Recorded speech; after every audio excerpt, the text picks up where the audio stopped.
Welcome back my dear students and part 2 of unit 6 what's wrong تحت رعاية وإشراف وزارة التربية والتعليم. In part 1 we took vocabulary words related to the unit, and we also read some passages about teenagers' problems and different pieces of advice to these problems. In part 2 we're going to take the grammar part or the grammar section in unit 6, and we're going to take more vocabulary words for unit 6. Let's start our lesson.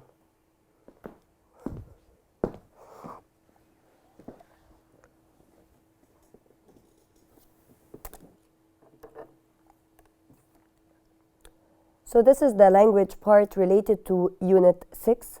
Read the following sentences and try to guess the rule. مجرد نحاول نخمن الرول من sentences. The first sentence is you must follow the traffic rules. I'll tell you a secret, but you mustn't tell anyone. I have to eat healthy food to lose weight. You don't have to attend the meeting. You should exercise to stay fit. You shouldn't say unkind things to people on social media. I might go to the cinema, but I'm not sure. Now let's explain this lesson on the board.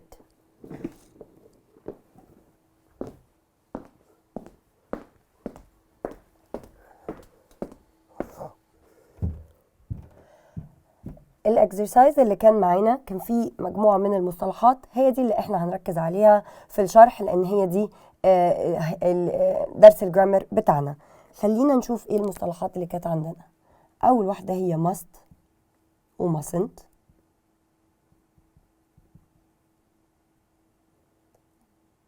وكانت فيه have or has to، وكانت معها don't or doesn't have to،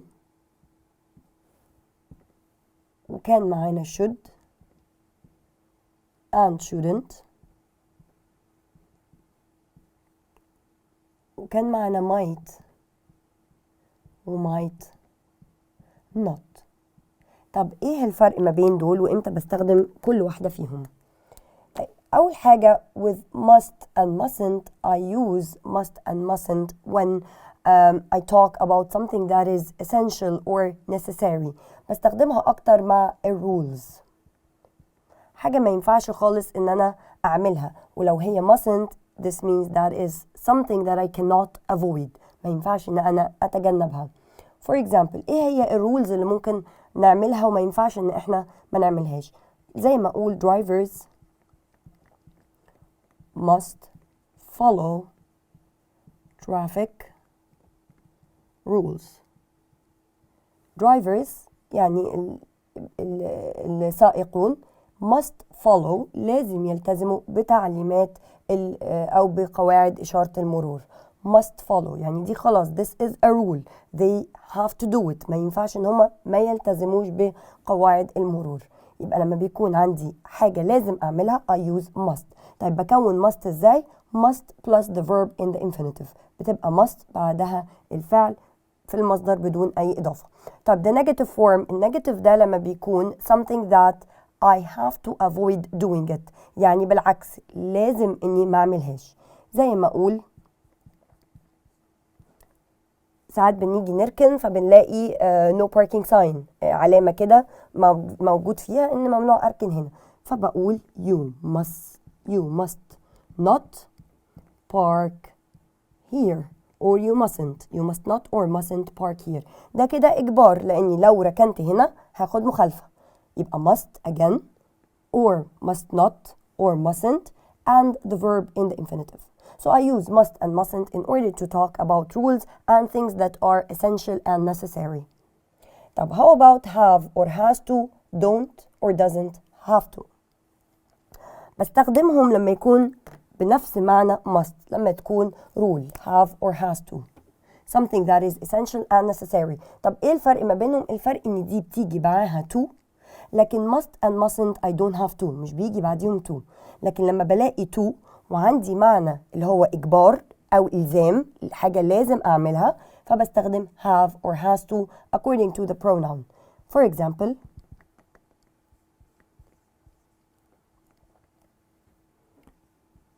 you have to arrive on time. يعني لازم تيجي في ميعادك، خلاص إجبار إن أنت تيجي في ميعادك. هي pronoun you، فI use have plus to plus the verb in the infinitive، بكونه بإن أنا أحط have أو has حسب البروناون اللي قبله plus to must أو mustn't ما فيهمش to plus the verb in the infinitive. طيب لو Sarah يبقى Sarah has to arrive on time، لازم تيجي في ميعادها لأنه she، so I use has and not have plus to plus the verb in the infinitive. طب النيجاتيف بتاعها في ناس بتغلط بتقول haven't و hasn't، وده غلط. النيجاتيف بتاع have to arrive or has to arrive أو have to plus الverb has to plus الverb مش hasn't و haven't. النيجاتيف بتاعها don't and doesn't have to، والنيجاتيف بتاعها بيدي معنى إنه حاجة مش ضرورية. it's not necessary to do it. It is something optional، حاجة زي اختياري إن أنا أعملها أو ما أعملهاش. زي ما أقول I don't have to wake up early at weekends. معناها إيه الكلام ده؟ معناها إن أنا I don't have to wake up، مش لازم، مش ضروري إن أنا أصحى بدري في الأجازات. ده معناه إن دي حاجة اختياري عندي مش إجباري، عكس must وعكس have أو has to وعكس mustn't إنه إجباري ما أعملهاش. يبقى النيجاتيف هنا I don't have to wake up early at weekends، مش مجبرة إن أنا أصحى بدري في الويكندز. نفس الكلام لو سارة مثلا، لو هي أو أحمد أو أي حد به أو she أو it، يبقى doesn't have to wake up early at the weekends، مش مجبرة إنها تصحى بدري في الويكند. طيب كده احنا خدنا must و mustn't، have or has to و don't و doesn't have to. Let's move to should and shouldn't. طيب أنا لو عايزة أنصح حد، أدي نصيحة لحد، مجرد بنصح، فبقى use should and shouldn't. should not، زي لما أكون شايف إن حد مثلا محتاج يمشي على نظام غذائي معين أو محتاج يتمرن، فبقول له نصيحة you should exercise to stay fit. should exercise، should is the model verb اللي أنا بستخدمه للنصيحة، وبعد كده بيجي بعديها the verb in the infinitive. should زي must في التركيبة إنه مش بيجي بعديها to، بتيجي should plus the verb in the infinitive without to. بس معناها إيه؟ يعني أنا بنصحك أو المفروض إن أنت تتمرن to stay fit عشان تفضل يعني عندك لياقة بدنية. طيب what if I want to advise someone not to do something؟ عايز أنصح حد إنه ما يعملش حاجة، فبقول you shouldn't eat junk food. shouldn't is the model verb اللي هي should not. eat is the verb in the infinitive. يعني بنصحك إن أنت ما تاكلش أكل كتير من بره أو أكل مهدرج أو أكل من بره. I use should and shouldn't in order to give advice. طيب آخر واحدة might and might not. might and might not اللي هي احتمال، حاجة أنا مش متأكد منها.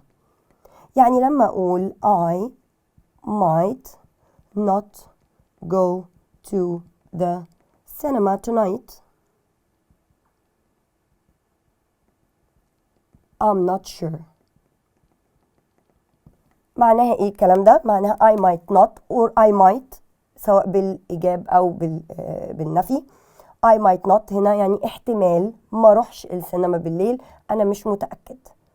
طيب I might or might not plus the verb in the infinitive، برضو نفس الطريقة إن أنا بحط الverb المودل verb plus the verb in the infinitive، الفعل في المصدر without to. يعني عندي must و mustn't، should و shouldn't، might و might not، مش بيجي معاهم to. اللي بيجي بعديها to هي have or has to و don't or doesn't have to. كده احنا خدنا examples وشرحنا الدرس. Let's practice or have extra practice on our presentation.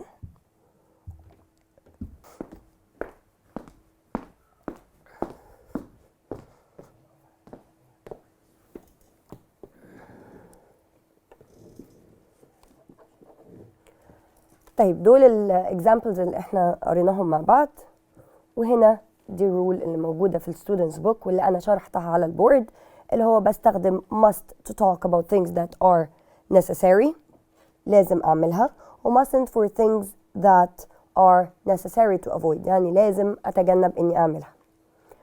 have to or has to also when I talk about something that is essential you have no choice، يعني برضو إجبار، لكن الفرق إن أنا في must ما بحطش to، لكن have or has بتبقى بعديها to.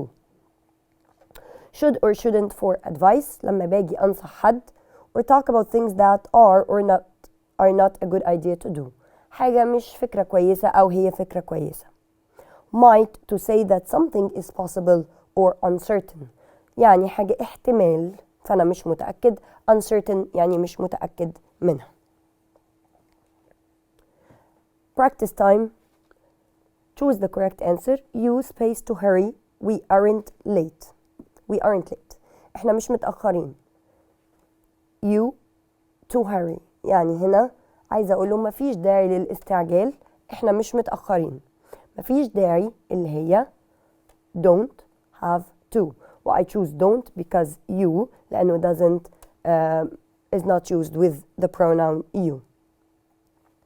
طيب هل ينفع mustn't؟ لا مش هتنفع لأنه عندي to، وعشان المعنى مش بمعنى انها حاجة مجبر ان انا اتجنبها، هي لا داعي للاستعجال. The second example. use space park here. It's against the law. هنا واضح عندي انه it's against the law، ضد القانون. طالما حاجة فيها قانون يبقى بستخدم must او mustn't، وممكن have او has to حسب اللي عندي هنا. فهنا عنديش to يبقى I use mustn't park here.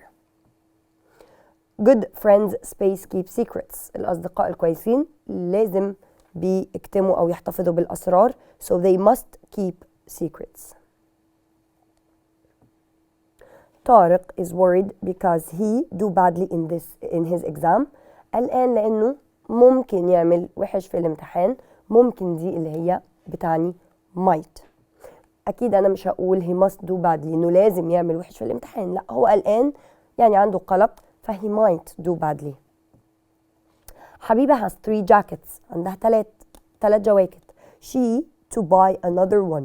عندي 2. طيب هي عندها 3 يبقى هي مش محتاجة تشتري واحد زيادة. so حبيبة has 3 jackets يبقى she doesn't have to، وحبيبة is she then I use doesn't. أحمد is absent today. he be ill I'm not sure. هو غايب النهاردة. I'm not sure أنا مش متأكد يبقى احتمال يكون عيان. طالما قلت I'm not sure so I use might. ما ينفعش أستخدم must لأنه كده هو لازم يكون عيان. أنا هنا متأكد إن هو هنا مش متأكد إن هو عيان so I use might. طيب درس الجرامر التاني هنقرأ برضو الرولز مع بعض ونشوف الفرق ما بين استخدامات كل واحدة. Let's try to guess the rule. أحمد had to stay up late last night to revise for a math test. I didn't have to hurry because I wasn't late. Lamia couldn't finish all her homework yesterday. Mariam was able to do the shopping for her mom. طيب ايه اللي احنا شايفينه هنا او ايه اللي نقدر نلاحظه في الاكزامبلز؟ ان هم all the examples are in the past tense. So I use these forms in the past tense. خلينا نشوف الفرق ما بينهم. طيب احنا خدنا في البريزنت I have to و she has to، ده البريزنت لما اكون انا المفروض اعمل حاجه، و don't و doesn't have to لو انا مش مضطره اعمل حاجه. طب لو انا عايزه اقول في الباست if I want to say that I have to do something بس انا دلوقتي في الباست، كنت في الباست كنت مضطر ان انا اعملها، بستخدم ايه؟ I use I had to. and the negative اللي هي something that is not necessary or something that is a choice or optional يعني اختياري بالنسبة لي، فبقول I didn't have to. For example, I had to tell my parents about the problem that I faced. كان لازم أقول لأهلي على المشكلة اللي واجهتني. I had to. had to معناها ده كان شيء حصل في الماضي وكان لازم أعمله. طيب لو عايزة أتكلم على إن أنا ما كنتش مضطرة أعمل ده، I didn't have to do what my friends suggested. ما كنتش مضطرة أعمل اللي أصحابي اقترحوه. طب لو أنا عايزة أتكلم على مهارات عندي كنت بقدر أعملها أو مش بقدر أعملها، حاجة قدرت أنفذها أو ما قدرتش أنفذها، عندي اختيارين. الحاجة الأولانية هي could أو couldn't. الحاجة التانية was, wasn't for singular subjects and pronouns. were and weren't able to for plural subject or pronouns. يعني ممكن أقول I was able to say sorry to فوزي. أنا استطعت إن أنا أقول له أعتذر له. We were able to push the car. كنا قادرين إن إحنا نزق العربية. يبقى لما بتكلم على حاجة في الباست كنت قادر إني أعملها أو مش قادر أعملها فبستخدم was أو were able to، أو ممكن أستخدم could أو couldn't. طيب هعرف إزاي؟ برضو هنا عندي to. ألاحظ إن able بتيجي بعديها to، لكن could أو couldn't model verbs that do not take to. يعني could و couldn't مش بياخدوا بعديهم to، فبقول they couldn't understand why I did it. ما كانوش فاهمين أنا عملت كده ليه. So practice time. This is an exercise in the student's book page 59. نفتح ال student's book مع بعض page 59.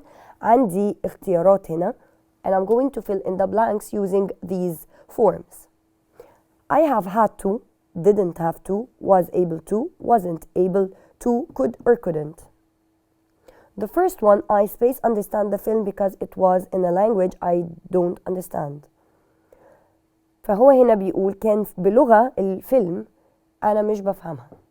يبقى هو في الحالة دي قدر ولا ما قدرش يفهم الفيلم؟ ما قدرش يفهم الفيلم. طيب التشويسز اللي عندي هي يا إلا wasn't able to أو couldn't. هعرف أنا هنا مش عندي to، فالحل اللي عندي إن أنا أستخدم I couldn't understand. Hannah lost her ticket to the concert but luckily she to buy another one that evening. طيب Hannah lost her ticket، ضاع منها التذكرة، ولكن هي قدرت تشتري واحدة تانية. وعندي هنا to موجودة في الإكزامبل. طالما عندي to في الإكزامبل يبقى خلاص لازم أستخدم was able to. So luckily she was able to. Hazim is really tired this morning. He stayed up late last night to revise for a math test. هو تعبان ليه؟ stay up all night كان سهران طول الليل عشان يراجع لامتحان الماث. يبقى هنا كان مجبر أو اضطر إن هو يسهر طول الليل عشان يراجع. مجبر أو اضطر في الباست اللي هي he had to. The baker's was closed. المخبز كان قافل. But we buy some bread from the shop next door. قدرنا إن إحنا نشتري عيش من محل تاني. طيب هنا ما عنديش to، يبقى أنا كده هلتزم ب could. So we could buy. I tried to go into the building but the door was locked and I spaced to open it. طيب I tried to go into the building، حاولت أروح المبنى ولكن الباب كان مقفول فما عرفتش أفتحه. أنا هنا عندي في الإكزامبل to I have to، يبقى في الحالة دي مش هينفع أستخدم couldn't، I have to use wasn't able to open it. Number 6 ملك space buy more rice because we had lots already. يعني عندنا رز بشكل كافي، فأنا كده عايزة أقول إن ملك ما كانتش محتاجة إنها تشتري رز زيادة. اللي بتدي معنى ما كناش محتاجين نعملها اللي هي didn't have to. ما كانتش محتاجة تشتري رز زيادة لأن إحنا عندنا بشكل كافي. Now we're going to read this text together, the daily news. This is the student's book page 60. هنفتح ال student's book page 60 مع بعض ونقرأ الباسج دي ونشوف الكلمات برضو اللي هي new vocabulary words. As part of a plan to improve students' mental health, more than 350 schools in the UK recently introduced mindfulness as a part of the timetable. part of the plan to improve students mental health، يعني جزء من الخطة لتحسين، احنا قلنا المنتل هيلث اخدناها اللي هي الصحة النفسية او العقلية او الذهنية للطلاب. More than 350 schools in the UK introduced mindfulness. mindfulness اللي هي ايه؟ mindfulness from mind، من العقل او الذهن. ف mindfulness is a kind of contemplation، نوع من انواع التأمل وانا صاحية كده يقظة. I start to think about my feelings and think about things around me. This is called mindfulness. فهما they introduced this kind of activity. In a mindfulness class, students learn to breathe slowly. They learn to breathe. بيتنفسوا بهدوء. To only think of the present. عشان بس وهما بيتنفسوا يفكروا في المحيط اللي حواليهم. It isn't easy. We usually think about things we've done in the past or things we have to do in the future. مش سهل ان انا اقعد بس ان انا استدرك اللحظة اللي انا فيها، لانه دايما احنا مشغولين باللي عملناه قبل كده او اللي احنا هنعمله في المستقبل. However, trying to think only about the present helps us to relax. Relax means calm down, نهدى. And to really think deeply about things, everything we are doing at the moment. هنهدى and think about things at the present time only. يعني نفكر في اللحظة الحالية بس. This helps to stop us from feeling anxious or worried about things we've done or have to do. ده هيساعدنا ان احنا نبطل نشعر بالقلق. قلنا worried about or anxious about يعني اشعر بالقلق تجاه حاجة انا عملتها او لسه هعملها في المستقبل. Students say that mindfulness helps them to feel better about themselves. اللي هو الكلاس ده او النوع ده من التأمل خلاهم يحسوا ان هم افضل. And afterwards they do better at their school work too. بيقدروا ان هم يعملوا افضل في المدرسة كمان. Now we have vocabulary words. We're going to match the word to its definition. Mental health اللي هي الصحة النفسية. Breathe, relax, calm down, feelings, mindfulness and empathy. Let's start with the first definition. The first definition is showing someone that you understand how they feel. لما أكون بحسس اللي قدامي بأن أنا حاسس بيه أو بشعر بيه أو بشعوره، يعني أنا بأبدي تعاطفي مع الشخص اللي قدامي. This is empathy. Being able to relax by thinking about your feelings، إن أنا أهدى أو ما بكون أقلل من توتري وأحاول أهدى بأن أنا أفكر في شعوري أو أفكاري في الوقت الحالي. This is an activity or an action called mindfulness. The health of your mind or how happy you are. Health of your mind الصحة بتاعت عقلك أو نفسك. And how happy you are, this is mental health. Become comfortable and less worried. لما أكون أنا مرتاح ومش قلقان. This is to relax. Take air in and out of your body. To take or inhale air in your body and get air out of your body. This is to breathe. أتنفس. What you feel such as happy or sad or upset or anxious and so on. This is اللي هي our feelings. Like practice time in the workbook page 101. Circle the correct words or word. Our class had to or could do a test this morning. احنا الكلاس بتاعنا قدر يعمل امتحان ولا كان لازم يعمل الامتحان؟ كان عنده امتحان. الامتحان بيبقى حاجة إجبارية مش مقدرة. It's not an ability or a skill. It's something that you have to do. ف had to do a test. We space walk to the museum because there was a bus. There was a bus. يعني كان في أتوبيس. يبقى أنا كنت مش مضطر إن أنا أمشي للمتحف. يبقى أني واحدة اللي هي مش مضطر.